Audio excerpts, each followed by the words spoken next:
Étant donné l'importance du non-dit, ça vaut la peine, je trouve, de s'attarder un petit moment sur la fameuse scène de l'aveu.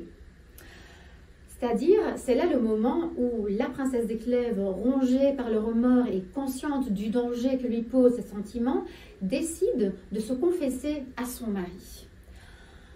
Elle ne révèle pas l'identité de son amant, mais elle n'en admet pas moins ses sentiments, les sentiments qu'elle a pour le duc de Nemours. Donc ça vaut la peine de lire un petit passage de cette scène-là. « Eh bien, monsieur, lui répondit-elle en se jetant à ses genoux, je vais vous faire un aveu que l'on n'a jamais fait à son mari. Mais l'innocence de ma conduite et de mes intentions m'en donne la force. Songez que pour faire ce que je fais, il faut avoir plus d'amitié et plus d'estime pour un mari que l'on n'en a jamais eu.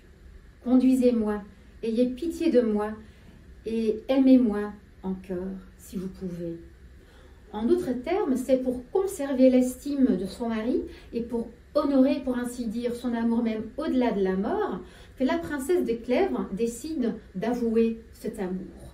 En fait, dans ce dilemme entre la vertu et l'amour, elle choisit résolument la vertu. Sachant très bien en fait qu'elle court certains risques par cette confession, malgré ses intentions sincères.